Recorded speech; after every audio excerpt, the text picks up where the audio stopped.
Oi, pessoal, sejam bem-vindos. Essa é a terceira aula do módulo 1 do curso de Introdução ao R do Laboratório de Análise de Dados de Economia da Educação, EducLab. Na aula de hoje, iremos apresentar alguns comandos do R Markdown.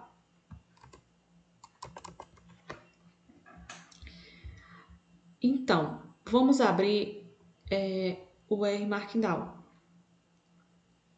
A gente vem aqui em New File e criar um novo arquivo R Markdown. A gente precisa colocar um título. No caso, eu vou colocar módulo 1, aula 3. E o autor, Laboratório de Análise de Dados de Economia da Educação. Tá? Isso daqui, o output, a gente não precisa se preocupar agora, porque a gente pode alterar isso depois, de acordo com o que a gente for escrevendo lá no R Markdown. Então, a gente clica aqui em OK e ele vai me abrir um arquivo no R Markdown, tá? E aqui a gente tem um mini tutorial de algumas funções de alguns comandos que a gente consegue realizar no R Markdown. Mas para a gente começar a nossa aula, a gente vai apagar isso daqui, tá? Então, esse aqui é a primeira parte do nosso arquivo do R Markdown. E esses 3 tracinhos, ele vai me retornar no nosso documento o título do nosso arquivo, tá? Então, se eu rodar aqui o Knight, só salvar aqui.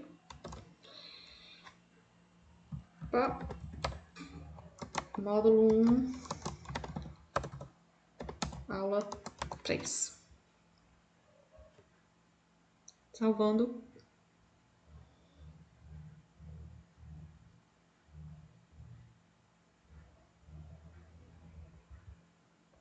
E esse daqui é o título do nosso arquivo que a gente está criando no R Markdown, tá? Com o nome, com o título, o autor e a data do dia que a gente está criando o nosso arquivo. Aqui o output ele está em HTML, então ele me abriu um arquivo HTML, tá? Quando eu rodei o Knight. Então, vamos lá para o primeiro tópico. O primeiro tópico que eu vou apresentar vai ser cabeçalhos, tá? Só escrever aqui R Markdown.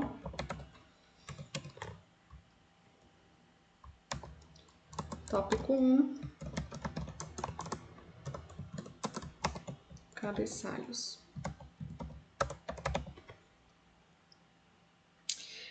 Para a gente criar cabeçalhos no R, a gente precisa usar o símbolo de hashtag, que no caso foi esse símbolo que eu usei aqui, tá certo? A hashtag. Quando eu uso somente uma hashtag, eu tenho como resultado o maior tamanho de cabeçalho que o R Markdown vai nos retornar, tá certo? Então, se eu rodar aqui, Knight, ele me apresenta dessa forma. O maior tamanho, tá? Com uma hashtag. E para me conseguir tamanhos menores, eu preciso acrescentar mais hashtags antes de escrever o nosso texto. Então, fazendo o exemplo,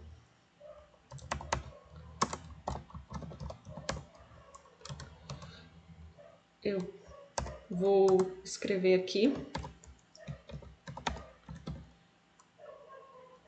o nome título, tá? E aqui embaixo eu vou escrever qual é o comando que eu tenho que utilizar para eu poder ter como resultado esse tamanho de cabeçalho. Então, aqui eu vou escrever hashtag título. Tá? Então, se eu adicionar mas eu vou ter um tamanho menor.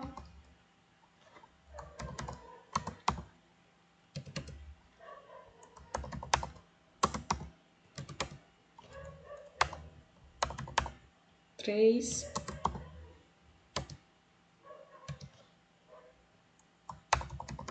Quatro.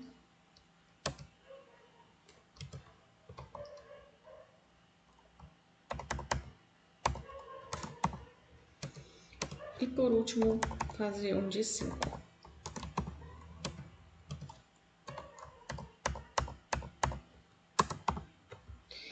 Então, se eu rodar, se eu rodar o Knight, eu vou ter esse resultado aqui.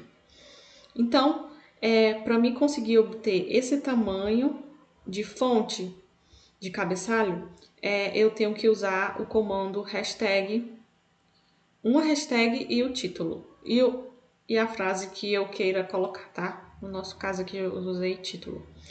E quanto mais eu for acrescentando hashtags antes do nome, percebam que o nosso cabeçalho vai diminuindo, certo? Aqui em 5 já está bem pequeno. Uma coisa importante é que eu preciso colocar um espaço entre a hashtag e a informação que eu quero colocar.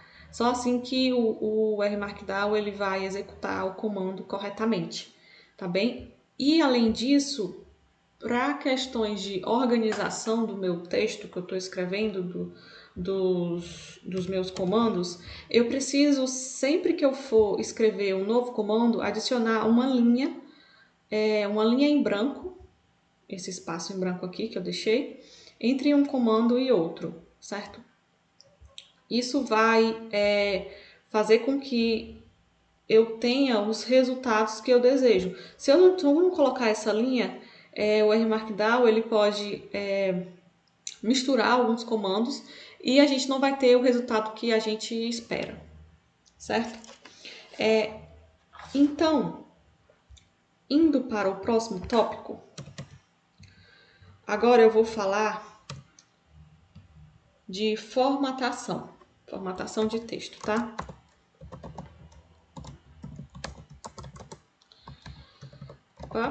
Formatação de texto. Às vezes, quando a gente está escrevendo alguma coisa, a gente quer destacar alguma informação, uma palavra, uma frase, ou mesmo um parágrafo, não sei. Então, para a gente destacar, a gente consegue destacar usando o negrito ou então usando o itálico. E para a gente conseguir esse resultado aqui no RMarkdown, a gente faz da seguinte forma. Se eu quero utilizar o negrito, eu preciso escrever 2 asteriscos, a palavra que eu desejo destacar, finalizando com 2 asteriscos, tá? A outra forma que eu consigo escrever, que eu consigo ter como resultado o negrito, é utilizando 2 underlines. Eu escrevo a informação que eu quero destacar e finalizo com 2 underlines. Se a gente rodar aqui, a gente vai ter como resultado as nossas palavras destacadas, tá? Agora, se eu quero destacar utilizando um itálico, eu uso apenas um asterisco antes da minha informação que eu desejo destacar, ou então eu uso apenas um underline, tá?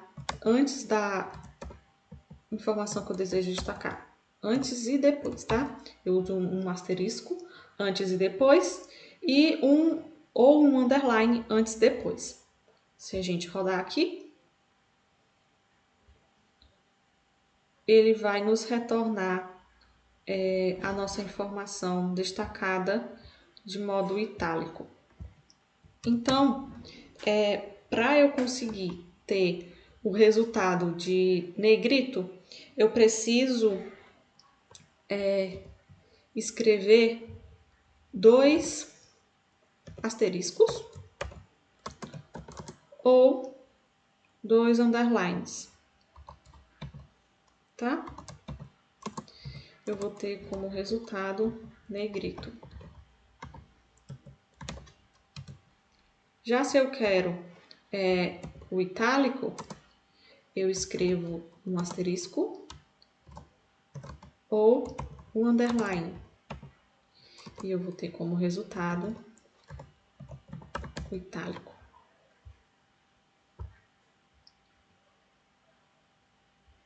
Então, ali, com a barra invertida, eu consegui escrever qual é o comando que eu utilizo para me ter esses resultados. Percebam aqui que eu esqueci de colocar o espaço entre os 2 comandos que eu usei, tá? Então, ele me gerou apenas os 2 comandos em apenas uma linha. Mas eu não quero que ele fique dessa forma, eu quero que ele fique um em cada linha. Então, eu botando o espaço e rodando novamente, agora ele está da forma que eu quero, bem organizado, certo?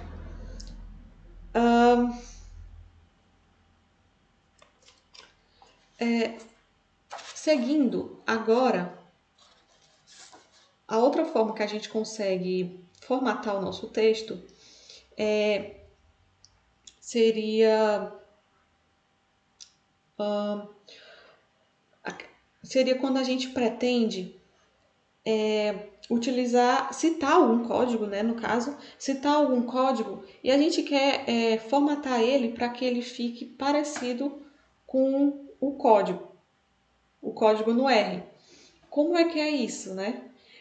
Para mim conseguir ter esse resultado, eu vou ter que usar uma crase antes e depois da informação que eu desejo formatar dessa forma, né? Como um código do R. No caso, seria o nome de alguma função ou o nome de algum pacote, alguma coisa do tipo, tá? Ou mesmo escrevendo a função, tá bom? Sem executá-la, né? Então, eu preciso de crases. Vamos lá escrever aqui. No exemplo 2, tá? Deixa eu só colocar aqui exemplo 1 para ficar organizado. Exemplo 1. Então, no exemplo 2, a gente vai querer dessa forma. Então, como é que é nosso exemplo, tá? Eu vou escrever uma frase aqui. Para manipulação de dados no R, usar o pacote dplyr.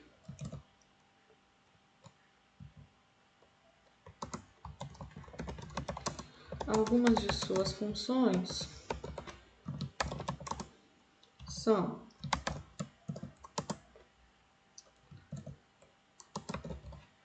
filter,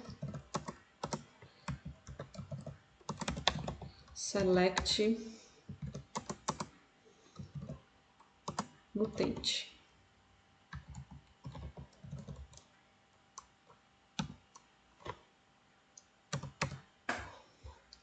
Se eu rodar aqui,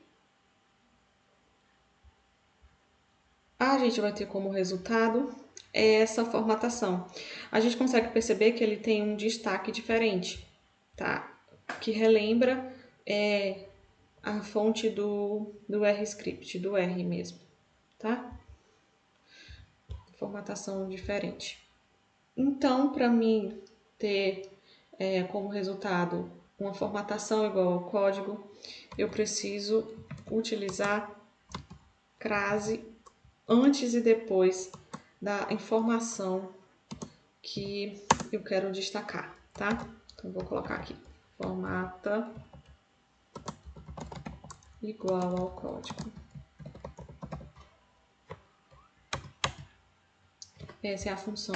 Esse é o comando que a gente tem que usar. Crases, certo?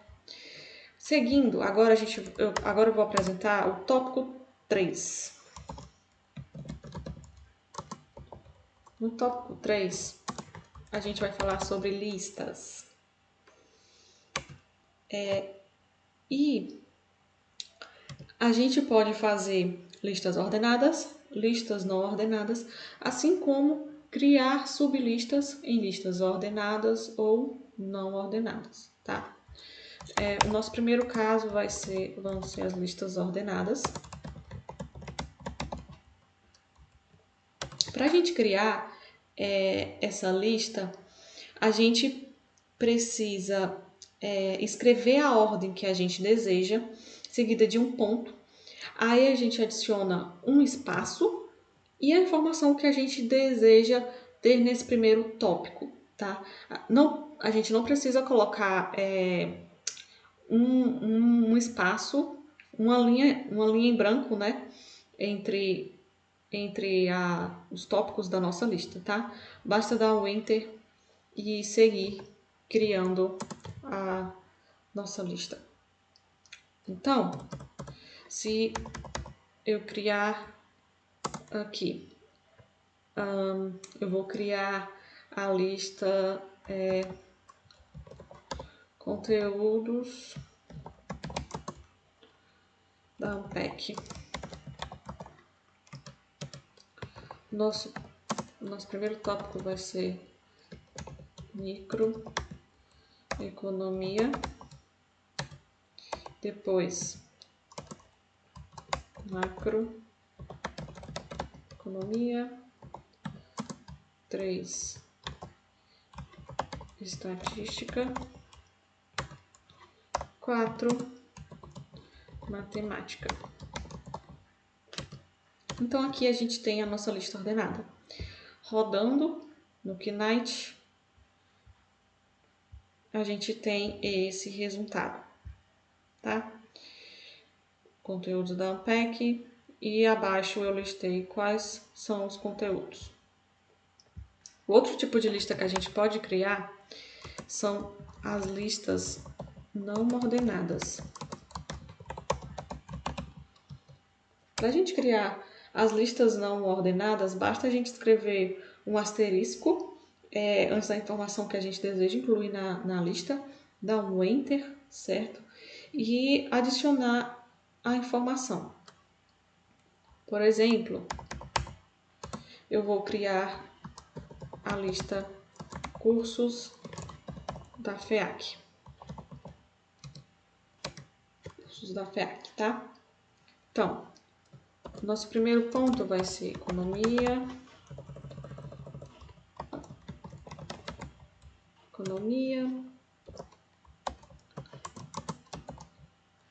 administração, atuárias, contabilidade,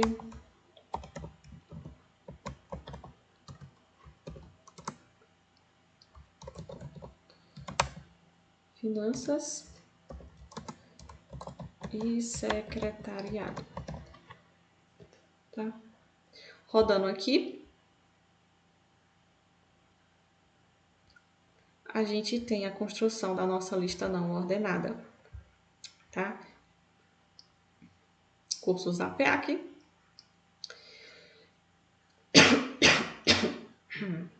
Perdão. E aqui a gente tem a lista dos cursos da FEAC. Seguindo agora, a gente vai criar uma sublista. Bem, para a gente criar essa sublista, a gente pode criar ela tanto na lista ordenada quanto na lista não ordenada. E a gente precisa dar um Enter abaixo do tópico da nossa lista. E depois desse Enter, a gente precisa dar 2 espaços, acrescentar um sinal de mais, outro espaço e a informação que a gente deseja acrescentar, tá? Da seguinte forma. Eu vou criar agora a lista cursos da UFC por campus. Então, tá. Vou botar aqui FEACs, um Enter, 2 espaços, acrescento um mais e coloco o nome, vou colocar em letra minúscula, economia. Aí se eu quiser acrescentar outro, eu dou mais um Enter, coloco um mais e coloco outros, tá? Administração. E se eu quiser colocar outro tópico, por exemplo, eu vou colocar FAMED. 2 Enters, dois espaços, perdão, um mais e cito quais são os cursos. Farmácia e enfermagem. Tá? Então, rodando aqui,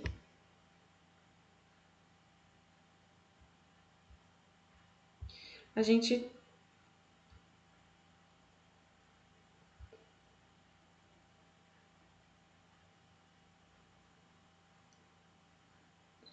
eita, teve um errinho aqui. Peraí. O erro foi porque eu não acrescentei o espaço. Tá vendo como o espaço é importante?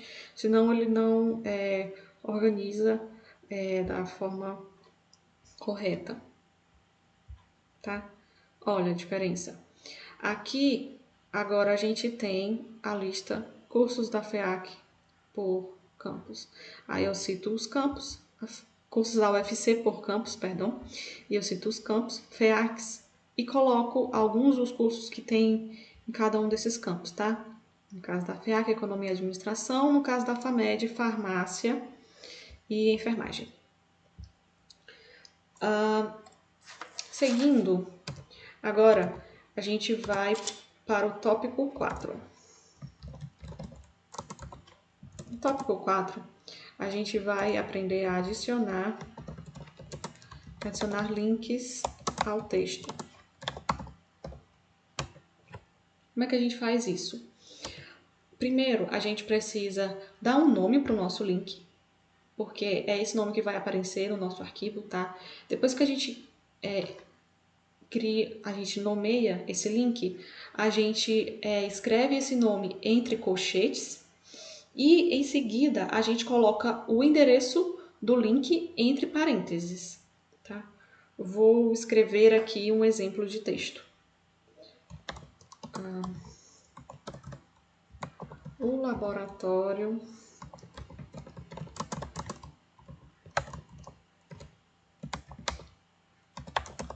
de dados,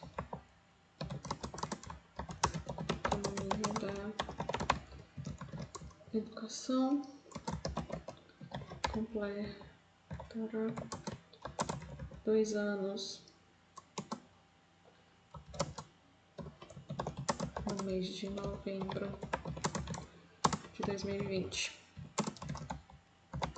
Para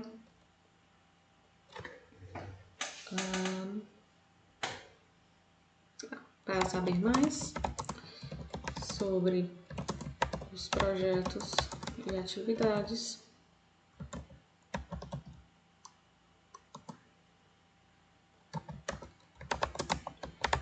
clique aqui. Então, aqui eu vou nomear o meu link. Entre colchetes, eu vou escrever EducLab. Opa! EducLab. E em seguida, eu vou escrever o endereço do meu link, tá? HTTPS // link tr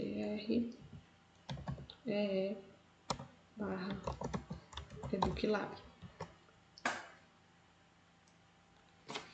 Pronto. Dessa forma a gente consegue inserir um link enquanto a gente está escrevendo o nosso arquivo, certo? Rodando.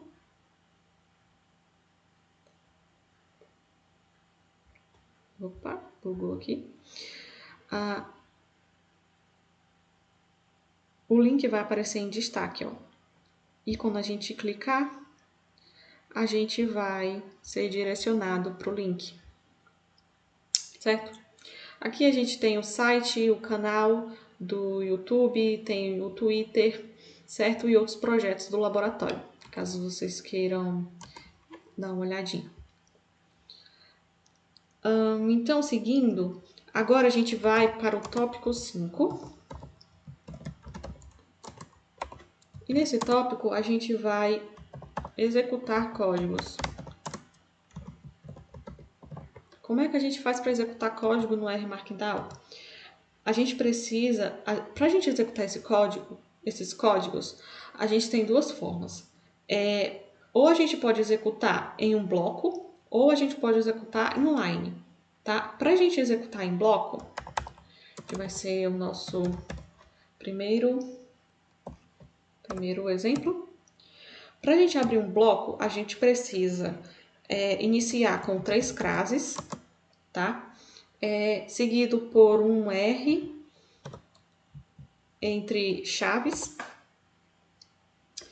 E depois disso, a gente insere quantas linhas for necessário para a gente conseguir executar o nosso código. E a gente termina esse bloco com mais 3 crases.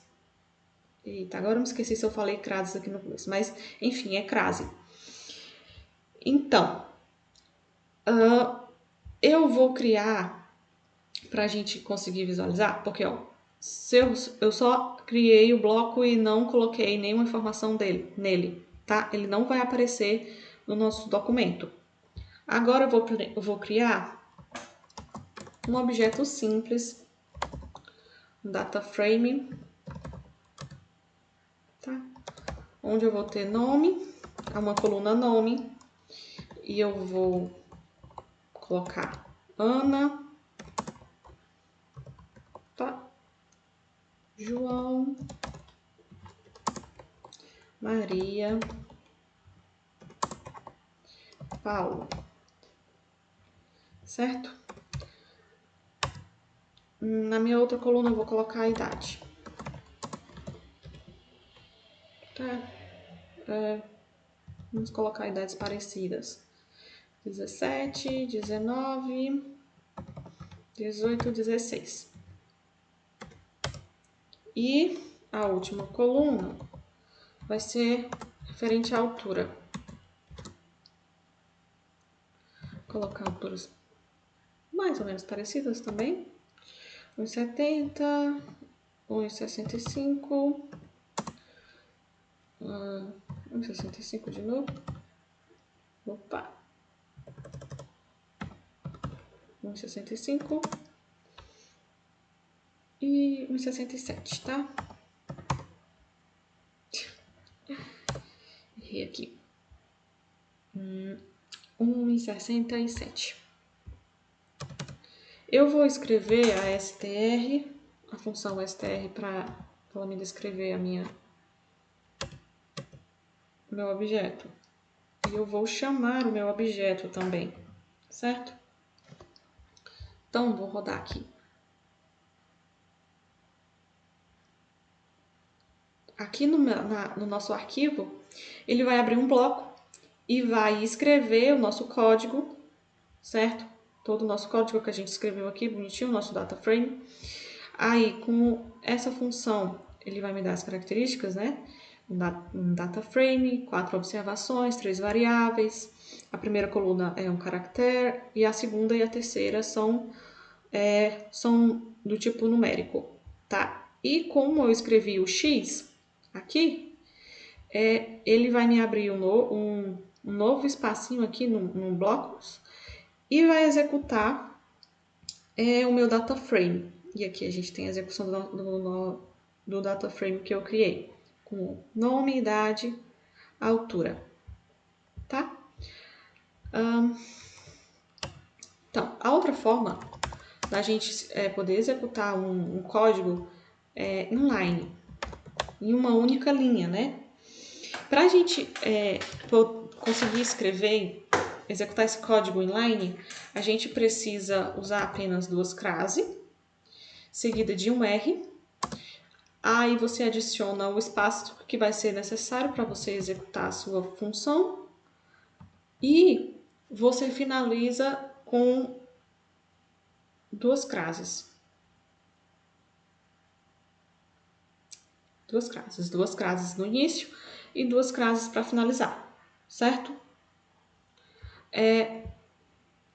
Só para me exemplificar, eu vou criar aqui no meu bloco um novo objeto y, certo? E ele vai ser de 1 até 15. Aqui eu estou criando o meu objeto, mas eu só vou chamar esse objeto aqui no inline. Então, se eu rodar Knight,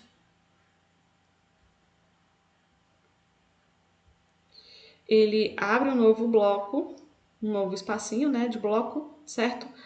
Onde ele mostra que ele criou o objeto y e no inline, como eu quis executar o y no inline, ele vai me retornar os valores de y, que no caso foi de 1 até 15. E dessa forma a gente consegue escrever inline, certo?